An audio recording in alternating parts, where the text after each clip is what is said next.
No se diga más por Top Latina. Le damos la bienvenida al señor Héctor Acosta, miembro de la Dirección Central de la Fuerza del Pueblo, además de dirigir el gabinete agropecuario de esta organización política. Buenos días, Héctor, ¿cómo le va? Bueno, muy buenos días, Alex, buenos días, Máximo, buenos días, José. Muchas gracias por invitarme a este interesante programa. No se diga más, aquí estamos para no decir más. Y más un que saludo a todos los amigos radioyentes, a sus órdenes. Gracias, don Héctor. Mire, y aclarar muy brevemente, o sea, en el partido la estructura es, nosotros somos secretarios de Asuntos Agropecuarios, okay, y somos parte del subgabinete agroalimentario, que le integran, además de la Secretaría de Asuntos Agropecuarios, la Secretaría de Medio Ambiente, la Secretaría de Desarrollo Rural y la Secretaría de Recursos Hídricos. Oye, pero la Fuerza del Pueblo tiene una estructura más grande que el propio gobierno. Bueno, y le son estamos, voluntarios. Le estamos diciendo una cosita solamente en comparación con todo lo que es la estructura. Don Héctor, el presidente Abinader hace un par de semanas estableció como una de sus metas de esta segunda gestión llevar el hambre a cero. O sea, se puso como meta hambre cero en República Dominicana. Esto luego de los resultados obtenidos por él durante la primera gestión, en la que llevó el hambre de 8 punto algo a 4.6, 8.3 a 4.6, si mal no recuerdo. Hambre cero significa cuando está por debajo de 2, según los organismos internacionales. ¿Cómo ven ustedes esta meta del presidente Abinader? Teniendo esto que ver, por supuesto, íntimamente con el tema de la alimentación. Sí, bueno, lo primero que tenemos que decir que es un anuncio excelente. Esa es, digamos, la meta que debería seguir todos los países del mundo. Lo que sí puedo señalar de antemano que es una meta difícil de lograr, porque prácticamente no hay un país del mundo que haya logrado hambre cero, ni siquiera los países más desarrollados. Y evidentemente la otra razón por la que es muy difícil lograr es porque la gestión de este gobierno en los 4 años pasados y lo que va de que va casi un año, ha sido muy deficiente. Es un gobierno que se ha quemado, diría yo, en sus materias agropecuarias. Pero porque, ¿cómo así? Le explico, me voy primero a la pregunta y después explico por qué. Fíjese, esos de hambre cero es uno de los objetivos de desarrollo sostenible definido por la 2030, ¿no? Exacto, primero definido por la Organización Mundial de la ONU, de las Naciones Unidas, y sobre todo la definición de lo que es seguridad alimentaria, que fue en la cumbre alimentaria que se llevó a cabo en el 1996, donde se definió qué era lo que era seguridad alimentaria. Y obviamente mucha gente confunde el concepto, porque seguridad alimentaria, lo voy a decir muy brevemente, existe en un país cuando las personas tienen en todo momento acceso suficiente a alimentos económicos, social, inocuo y nutritivo para satisfacer sus necesidades nutritivas diarias y sobre todo sus preferencias alimentarias. Pero en el caso nuestro, que el presidente incluso en la última intervención que tuvo en la ONU, en Nueva York, en septiembre pasado, dijo que habíamos alcanzado una autosuficiencia alimentaria de 90.6, lo cual nosotros rebatimos. Pero eso no lo dice el presidente, eso lo dice la FAO. Pero déjeme explicarle algo. Lo que le quiero decir que eso no es autosuficiencia. Una cosa es la disponibilidad alimentaria. La disponibilidad alimentaria ocurre por varias razones. Primero, por producción nacional. Ocurre por importaciones agropecuarias, incurre también por donaciones que se le hacen al país. O sea que la FAO miente. No, es que el número está bien, lo que pasa es que eso no es autosuficiencia alimentaria, se puede hablar de disponibilidad alimentaria, por la sencilla razón de que en este gobierno las importaciones agropecuarias han crecido drásticamente. Han crecido en un 68%. ¿De qué rubros? Casi en sentido general, pero por ejemplo, en la semanal que usted obviamente hay rubros que hay que importarlos. Sí. Pues aquí no se da la manzana, por ejemplo, no se da la pera. A eso voy, fíjese. En la semanal que usted señaló en su pregunta, el presidente y el ministro de Agricultura, sobre todo, que lo puso a hablar de la parte agropecuaria. Limber Cruz. Sí, Limber Cruz menciona que somos autosuficientes, por ejemplo, en papa, y que aquí solo se importa la semilla de papa. Bueno, pero yo creo que eso es una información que él debe revisarla como la da a la población, porque este gobierno se ha caracterizado por eso también, que dan informaciones que no se corresponden con la verdad. Eso de la papa, eso no es verdad. Las importaciones de papa que han crecido en el orden de un 98%, no 98. solo la semilla. Sí. No, un 98%. Sí. Así es. Pero ¿y cómo es entonces que la Frito-Lay 37... hace sus... Espérese, vamos a ver. Que la Frito-Lay hace su producción con papas dominicanas. Sí, pero la puede hacer. Pero entonces no estoy entendiendo. Bueno, pues para que usted entienda, en el año... o sea que en el 19... Constanza está produciendo solamente un 2% de papa. No, de la que se consume. No un 2% de la que se consume. Escúcheme bien. En el año 19 se importaban alrededor de 37,000 toneladas de papa.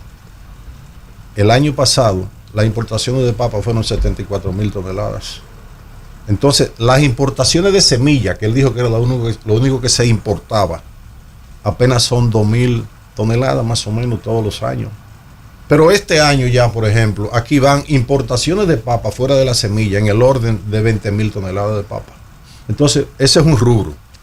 En el arroz que mencionó que somos autosuficientes porque tenemos... Y que se exportaron 4 millones de toneladas ahora el mes pasado, según comunicado de... Que se exportaron de papa. No, de arroz. Ya usted cambió al arroz. No, al contrario, escúcheme bien. Desde que el Programa Nacional de Pignoraciones de Arroz se implementó en el año 2006, me imagino que conocen el concepto de ese programa. Sí.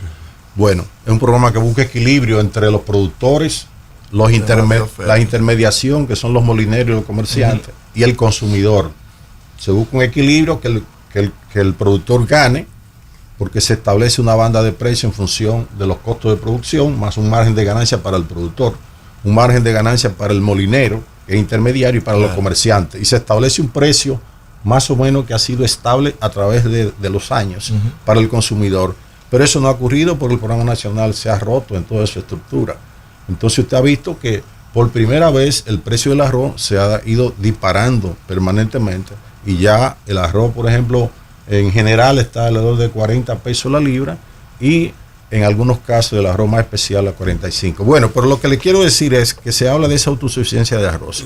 Desde que el programa se implementó en el 2006, aquí ha habido autosuficiencia de arroz y la responsabilidad de las autoridades es planificar la producción de rubro en lo que el país tiene el potencial para producir lo que necesita, que son básicamente el arroz, el pollo y el huevo. Pero a este gobierno lamentablemente le ha faltado la planificación en esos tres rubros que son los relevantes, porque tenemos 14 millones de toneladas de arroz producidas. Donde no somos autosuficientes, como usted señaló, hay siempre que traer una parte para completar la demanda nacional. Pero en lo que somos ha habido un desorden de planificación, que en unos casos hay excedente de pollo y tienen que intervenir el Estado, caen los precios para los productores. Han salido de la producción cientos de productores pequeños, porque cuando ocurren esas cosas, el productor pequeño no puede resistir. Los grandes sí, que son más o menos como 8 o 10 productores grandes de pollo y de huevos también. Los productores de huevos, con todos los problemas que le han acaecido, que son el cierre de la frontera con Haití por un lado, se abrieron las importaciones de pollitas reproductoras livianas. Las pollitas reproductoras livianas son las que producen las gallinas ponedoras. Entonces eso hay que mantenerlo a un nivel que no sobrepase lo que demanda el país para consumo nacional, que es en el orden de 200 millones de huevos anuales. Lo que se exporta para Haití, que está más o menos entre 35 y 50 millones, y alguito que se está mandando para Cuba. Pero a veces ocurre un desorden en esa planificación, que se permiten traer pollitas que sobrepasa. Ahora mismo el plantel de gallina ponedora está entre 13.5 y 14 millones de gallinas. Eso está produciendo un excedente de huevo que le causa problemas a los productores, porque el precio en finca, en granja, disminuye considerablemente. En el caso del arroz... ¿Y por qué esa disminución no se traduce en una baja en los precios en los comercios? Porque fíjese una cosa, esos ciclos afectan. Yo estoy comprando el cartón de huevo a 249 pesos. Nunca han bajado. En este gobierno ha habido una escalada alcista de los precios que nunca han bajado, se han quedado altos todo el tiempo. Pero para completar el tema del arroz, que le decía que el país siempre ha sido autosuficiente, incluso ustedes recuerdan en las crisis alimentarias de 2008 a 2012, crisis alimentaria mundial documentada por la FAO, la primera derivada de la explosión inmobiliaria de los Estados Unidos y posteriormente una hambruna que hubo a nivel mundial. Bueno, pues el país, en el gobierno del presidente Fernández, tomó medidas necesarias, como tenemos el potencial para producir arroz, y se hicieron 3 grandes exportaciones de arroz por primera vez en el país. En el 2008 exportamos 660 mil quintales de arroz. En el 2009 exportamos 500 mil quintales de arroz y en el 2012 exportamos 880 mil quintales de arroz. Pero usted sabe lo que está pasando en este gobierno. Usted sabe que bajo el DR-CAFTA, que incluso ahora en enero próximo termina la desgravación total de los aranceles, porque se ha manejado mucho eso que entra el tratado. No es que entra, es que el arroz dentro de ese tratado tenía unos 20 años para su desgravación. 10 años libre primero con un 100% de arancel para el que importaba, y luego 10 años para irse desgravando, y se termina de desgravar ahora el 1 de enero del próximo año. Bueno, pues el arroz solamente se traía por obligación, había que dar los permisos del DR-CAFTA, que a la fecha de hoy eso más o menos son 480 mil quintales de arroz. Pero en este gobierno, aparte de esas importaciones obligatorias bajo el DR-CAFTA, ha estado importando arroz permanentemente todos los años, porque la producción no es como dice el gobierno, que es de 14.7. O sea, es mentira que aquí se han producido 14.7. Completamente. La producción de arroz aquí nunca ha pasado en este gobierno de 12.5 a 13.5 millones. Aquí lo que se consume son 13.5 a 14 millones de arroz. Pero los productores... Le voy a dar un último dato. Que en este gobierno no solamente se estaba importando las cuotas bajo el DR-CAFTA, sino que se estaba exportando importaciones, para la redundancia, extra al DR-CAFTA. Y para que usted tenga un ejemplo, además de los 480 mil quintales del DR-CAFTA que van a entrar este año se estima que van a entrar en el orden de 3.5 a 4 millones de quintales de arroz importado. Entonces es una utopía hablar de que estamos teniendo autosuficiencia en la producción de arroz.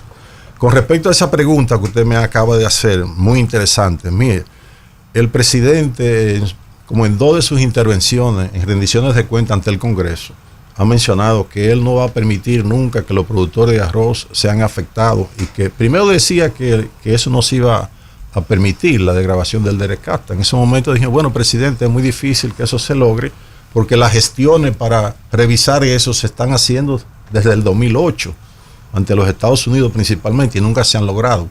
Y en una ocasión cuando él dijo eso, ya tenía una carta a través de su embajadora de los Estados Unidos diciendo que eso no se podía lograr, que se revisara. Porque fíjese lo que pasa, es un contrato multilateral. A veces incluso cuando son bilaterales son más fácil llegar a entendimientos. Si fuéramos nosotros solamente con Estados Unidos sería un poco más fácil. Pero ¿qué pasa? Intervienen los centroamericanos, que son 5 países. Y cada país tiene sus agendas particulares de intenciones de revisión. Yo le puedo mencionar que los propios Estados Unidos tienen muchísimos aspectos del comercio dentro del tratado que nosotros no hemos cumplido, que quieren revisarlo también. Sí. De manera que eso es muy difícil. Hay que prepararse para que el 1 de enero del próximo año entre la desgravación total del arancel. Ahora bien, lo que el gobierno debió hacer, y no lo ha hecho, es ya haber tenido un plan de contingencia de cómo va a enfrentar esa desgravación total para que no afecte, porque ¿Cuál era la que tenía el PLD antes de salir del poder? ¿Cuál era la agenda y la propuesta? Bueno, porque que ahora se quiere separar a Leonel, como que Leonel nunca fue parte de nada. Pues Leonel fue presidente 8 años donde estaba ya el DR-CAFTA, donde ya estaba firmado, y luego fue 8 años presidente del Partido de la Liberación Dominicana, por el cual él fue presidente también. Leonel fue en el 19 que salió de ahí, O sea, vamos a ver. No, Leonel Fernández salió en el 12. Salió en el 12 del gobierno, de la presidencia, pero se mantuvo en el partido de gobierno como presidente hasta el 2019. No, pero usted tiene un error en ese No, sentido. Sí, error en no. el 19 fue la división donde el presidente Fernández fundó la Ey. Fuerza del... No, el presidente Fernández fundó la Fuerza del Pueblo en el 19. Ajá. Entonces salió del PLD. Sí. Pero lo importante no es eso. Lo importante es que usted dice que qué pasó en el gobierno del presidente Fernández. Bueno, ya le mencioné el programa más novedoso que se ha implementado en todo el sector agropecuario para proteger los principales rubros de producción. Porque el programa de pignoración incluye el ajo, la habichuela, el arroz y la leche UHT en los momentos de pico de producción nacional. Eso El lo pollo vi que se pignoró ahora también. El pollo, sí. Esos son pignoraciones de corto tiempo porque no se puede almacenar mucho tiempo. Para proteger para proteger Navidad. los sobreinventarios que se producen por falta de planificación. ¿Usted ve? Que eso es lo que ocurre. En los rubros donde somos autosuficientes y tenemos el potencial para producir más. Pero mire, yéndonos a su pregunta, que es muy interesante, o sea, ¿qué pasará? Como usted muy bien señala, se ve que usted es una persona muy informada, el arroz es, o ustedes, mejor dicho, el arroz es el principal rubro de producción nacional. Claro. Uno de los que más aporta al PIB, al Producto Interno Bruto Agropecuario, pero también es un sector que tiene un alto impacto social, no solamente económico a nivel del país. Ese nivel de empleo, ese nivel de productores, lo que eso implica a nivel de todas las relaciones transversales en cuanto a comercio, transporte, etcétera, etcétera, tiene que protegerlo todo gobierno. Y sencillamente, como le dije, hay que hacer un plan de contingencia, porque en casos como eso, ¿qué es lo que pasa? Que los estados tienen que intervenir para proteger a los más pequeños. Los más grandes pueden subsistir, usted ve. Afortunadamente, déjeme decirle, ¿qué ha pasado con el arroz? Afortunadamente el arroz dominicano ha avanzado mucho en cuanto a calidad. Fundamentalmente por el esfuerzo que han hecho las empresas privadas, productoras de variedades. Y vivo arroz. De variedades, para no entrar en detalle, que son primero de altos rendimientos, pero sobre todo que han tenido una calidad extraordinaria en términos de lo que es la molienda en factoría y de lo que es la cocción del arroz y el gusto que ese arroz tiene. Tanto es así, mire, que en el pasado el arroz importado era una desgracia para los productores nacionales porque la gente prefería el arroz americano. Eso hace tiempo que se ha revertido por ese avance de la calidad del arroz dominicano, y ahora para que el arroz americano se pueda vender aquí, los molineros principalmente tienen que mezclarlo con el arroz criollo, porque el arroz americano no cocina igual que el nuestro. Incluso le puedo decir algo, en la última cosecha en los Estados Unidos hubo una lluvia fuera de época para el arroz, que usted me dice que lo conoce, y eso produjo una situación complicada en términos de la calidad del arroz en el molino, y es un arroz que partió mucho y nadie prácticamente lo quiere.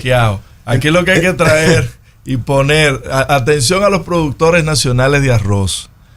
Entonces lo que tienen que hacer es una campaña, porque tampoco es que no invierten en publicidad, es una publicidad. El concón americano, el arroz americano no hace concón y ya y se acabó ahí mismo el pleito. Sí, pero déjeme decirle, ya el consumidor dominicano sabe eso.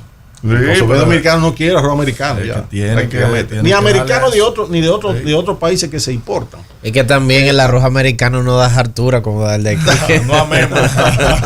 Bueno, pero lo que pasa, naturalmente, hay otros países donde podemos importar, pero el que está más cerca de nosotros, el tradicional, es el mercado americano. Sí. Entonces, mire, los americanos incluso, yo, desde mi punto de vista, no han sido muy, muy hábiles. Yo diría los americanos en sentido general, el Congreso americano, porque los productores americanos, en cierta forma, últimamente han entendido lo que el país pretendió venderle, que era hacer una revisión donde ellos mantuvieran su cuota de importación bajo el DERECAFTA, sin tener que llegar a una degradación de los aranceles. Pero ¿qué va a pasar ahora? Que con la calidad que tiene el arroz americano, si hay una desgravación, el arroz va a venir de otro destino. Sí, claro. Y ellos se van a quedar sin mercado. Ellos lo entienden, pero a nivel de política de Estados Unidos y a nivel de lo que es una negociación bajo el DERECAFTA, eso no se ha podido. Entonces, naturalmente, el Estado tiene, como le dije, siempre que se presentan casos como este, y ya desde hace 2 o 3 años lo venimos recomendando, que se fuera trabajando en un plan de contingencia, porque un plan de contingencia tiene que ser básicamente un plan que incluya medidas de acompañamientos en lo que pasan un par de años y se estabiliza la cosa para los pequeños productores. Se ha estado nivelando la tierra, se ha estado tecnificando. Sí, pero sobre todo darle apoyo económico, usted ve, porque en realidad nosotros tenemos que decirlo a viva voz y con mucho orgullo. O sea, la producción agropecuaria aquí, de los grandes productores, realmente tiene una tecnología que ha ido avanzando considerablemente. Rápidamente. Obviamente, el salto cualitativo, nosotros tenemos unos planes de gobierno, en el caso de la Fuerza del Pueblo, para implementar, que es basado en conocimiento y tecnología. Ya hoy día, en el mundo entero... ¿La Fuerza del Pueblo de Omar o de Leonel? No, la Fuerza del Pueblo es de los dos.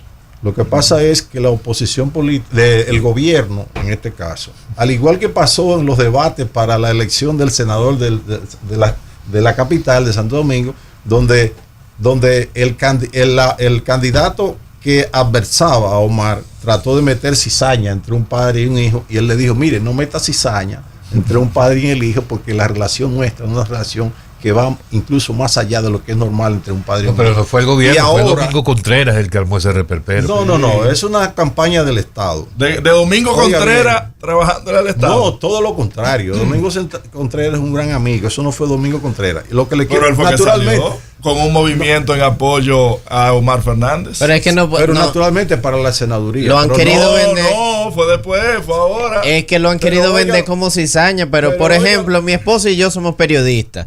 Y nosotros trabajamos en lo mismo y nosotros nos decimos que le están metiendo cizaña a ella.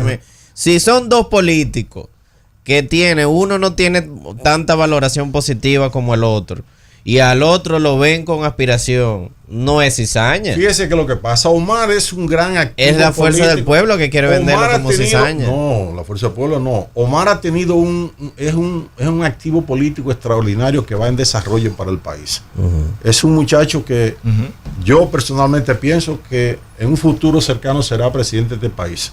Ahora, naturalmente, en este momento hay una unificación de criterios a nivel de la Fuerza del Pueblo y del país. No hay ahora mismo un candidato que tenga la experiencia y la capacidad para conducir este país. Este país está en muy mal camino. Si usted ve la economía a nivel macro, lo que está pasando es una calamidad. Sí, pero eso solamente lo dice la oposición. No, Héctor, lo dice el Banco Central. Todos los organismos internacionales, todos, las calificadoras de riesgo, los organismos que miden las cifras macroeconómicas de los países, siguen diciendo que la economía de República Dominicana sigue siendo sólida. Pero yo le voy a hacer una pregunta a usted.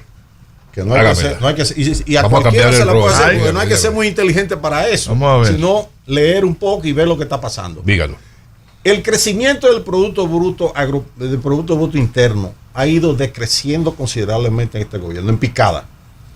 El crecimiento promedio de este país ha sido tradicionalmente sobre el 5%, que siempre estábamos compitiendo en Latinoamérica con Panamá, sobre quién es el líder. En unos años, en la mayoría de los años nosotros estábamos por encima de Panamá y de Latinoamérica. En algunos raros años Panamá estuvo por encima de nosotros, pero siempre más de 5%. El crecimiento del PIB pasó a 2.4 el año pasado. ¿Pero sigue siendo el mayor de América Latina o no? No, imposible ahora mismo. ¿Ah, no? Oiga lo que le voy a decir. No, pero escuche una cosa. No, pero no, porque es que si me lo dice a mí. Es el Banco Central que lo dice. No, 2.4 el año pasado. Está bien. Sea 2.4 o diga que fue 20. Lo importante es lo que eso representa a nivel regional y lo que representa para los organismos internacionales, que son los que miden ese nivel de crecimiento de la economía. Sigue siendo proyectada la economía de República Dominicana para el año 2025 como la más importante de Latinoamérica. Así que, yo, la verdad, honestamente, discúlpeme lo que le voy a decir, pero yo le creo más a esa cifra que la que me pueda decir cualquiera de la Fuerza del Pueblo. Desde Leonel Fernández. Discúlpeme. Yo no le estoy dando cifras de la Fuerza del Pueblo, yo le estoy dando cifras del Banco Central. Bueno, el PIB fue 2.4 el año pasado, pero oiga qué es lo que pasa. Con un endeudamiento como el que se hizo en estos 4 años, que usted sabe que sobrepasa los 45 mil millones de dólares.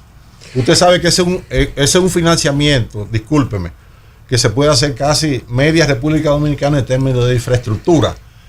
Esos recursos no fueron invertidos como debe hacerse en financiamiento. Los financiamientos son importantes y necesarios en un país como el nuestro, pero usted tiene que invertir una parte importante de eso en obras que impacten el desarrollo del país.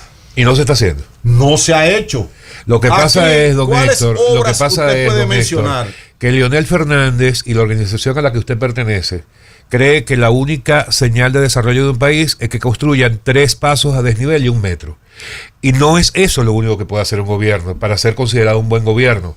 Usted va a cualquier provincia donde el PLD, encabezado por Danilo Medina y Leonel Fernández, no le prestaron absolutamente ninguna atención al 70% de este país y no hicieron ni una acera ni un contén, ¿verdad? Solamente dedicado a la capital, que hay que reconocérselo, los pasos a desnivel, el metro, la autopista, etcétera, etcétera, pero la gente que vive en todas esas provincias, ciudades y pueblos totalmente abandonados, hoy agradecen recibir agua potable, tener una acera y un contén, tener una calle por la que pueden circular, porque para ellos eso es lo importante, no un paso a desnivel ni 1 metro en Santo Domingo. Pero Discúlpeme, pero yo pienso que usted, y discúlpeme, no ha sido justo en su valoración. ¿Por qué? Porque en los gobiernos del presidente Fernández se llenó el país de obra a nivel nacional. Usted está ajeno de todas las universidades que implementó el presidente Leonel Para Fernández. mí fue un error eso. Usted está ajeno a todas las obras viales que se hicieron en el gobierno del presidente Fernández. Usted está en el peaje sombra. Usted está en desconocimiento. Eso vino del gobierno pasado y eso podemos hacer un programa para hablar de eso. Del gobierno del PRD. Oiga bien, usted no recuerda que en los gobiernos del presidente Fernández se pavimentaron casi la mayoría de los pueblos de este país. Usted está en desconocimiento que se sembró el país de hospitales, no solamente en la capital. ¿Y por qué entonces el presidente Leonel Fernández? Entonces, Mira, escúcheme, el parqueo de la ahora, UAS, Pero el una parqueo de la pregunta UAS. solamente porque se nos acaba el tiempo. Sí, pero déjeme decirle algo, porque usted me dijo algo. El Quiero parqueo más quiero caro algo del breve mundo. del partido. Mire, No, a mí lo que me sorprende, yo le doy chance para después que me lo diga. A mí lo que me sorprende La universidad en Haití. es que haya, pero Máximo, por Pero Dios. dándole la soga, No, porque- pero déjame terminar bueno, aquí con pero don Héctor. hay Don cosas Héctor, que son necesarias en un momento don determinado. Héctor, a mí lo que me sorprende Sí. es que Leonel Fernández haya sido prácticamente un dios para este país en sus 3 gobiernos y que siga siendo hoy día el político más rechazado. No, pero eso no es verdad. Eso no, ¿No es el político con el nivel de rechazo más grande? No, eso no es verdad. Ah, no. Déjeme decirle, déjeme decirle, porque vamos a decir las cosas como son. Valore los gobiernos del presidente Fernández. Aquí nunca se pasó hambre, ni faltó alimento, ni los precios se dispararon. Déjeme decirle, este gobierno, la canasta básica familiar, discúlpeme, ha crecido más de un 38% porque la cogió para el primer quintil, que es el quintil de los pobres, en 20,000 pesos y está ahora mismo en 37,000 pesos. Escúchame bien. ¿Y usted sabe cuál es el nivel promedio de incremento de lo salarial? No llega a un 15%. Y si usted incrementa la canasta básica familiar, aquí hay hogares que están saltando 1 y 2 comidas por la situación. Este país ya se hubiera encendido por las 4 esquinas. Una don cosa Héctor. es que haya disponibilidad alimentaria, otra cosa es que el pueblo pobre, el más necesitado, tenga acceso a esos alimentos. Aquí el nivel de ingresos y hasta nosotros que somos de la clase media, cuando vamos al supermercado, sentimos. Pregúntele a sus esposas, si no usted que va al supermercado, ¿qué dice ella cuando va a los supermercados? Porque no ha habido una política, oiga bien, orientada a que haya un equilibrio. Pero que esto es libre mercado, los supermercados. Tenemos que ir, pero dígame algo. La fuerza del pueblo, le voy a decir finalmente, la fuerza del pueblo está inmersa ahora mismo. Don Héctor. Oiga bien, en 2 congresos. Un primer congreso, el Congreso Franklin Almeida Rancière, que es para revisar toda la estructura del partido y tiene una 21 mesa temática. Cada mesa incluso se divide en 10 submesas que está tratando todos los temas a nivel nacional de cara a la sociedad para fortalecer ese partido de cara a lo que viene, a lo que vamos a hacer en el 28, que es que este país pueda retornar a la tranquilidad y la estabilidad. Que solo Leonel Fernández puede. Y después, solo el segundo congreso, inmediatamente, eso termina en febrero, empezamos un nuevo. Todo el programa, para elegir la autoridad democráticamente del partido por elección de todos los que son miembros de la Fuerza del Pueblo. Don Gracias, Héctor, muchas para gracias. irnos, dígame algo. Dígame. ¿Hace cuánto fueron las elecciones presidenciales? ¿Hace cuánto? Dígame, más o menos. Meses todavía. Meses todavía, ¿verdad? Y en esas elecciones perdió Leonel Fernández frente a Abinader. Sí, pero déjeme decirle. No se diga más. No. Leonel Fernández quedó en segundo. Quedó en segundo, al frente de la perdió. oposición. No, pero un salto extraordinario. Pero perdió. Y con todo ese dinero que Abinader metió en la campaña, comprando la conciencia de un Pero pueblo perdió o no indefenso, ¿cómo no iba a conseguir ese nivel de votación? Yo quiero que lo consiga en la próxima elección del 28, donde el pueblo ya creó conciencia y no se va a dejar comprar. Mire, era por saco que sacaban el dinero en efectivo del banco de reserva para ir por los barrios. Yo le puedo traer aquí un grupo de personas que le diga cómo iban a proponerle comprarle todo lo que eran de la fuerza del pueblo para comprarle su conciencia. El pobre, lamentablemente, si le ofrecen dinero en un momento determinado, se vende, lamentablemente. Pero eso ya no va a ocurrir porque este pueblo creó conciencia. Don Héctor Acosta, miembro de la Dirección Central de la Fuerza del Pueblo, con nosotros en No Se Diga Más. Gracias, don Héctor. Gracias a ustedes. No se diga más por Top Latina.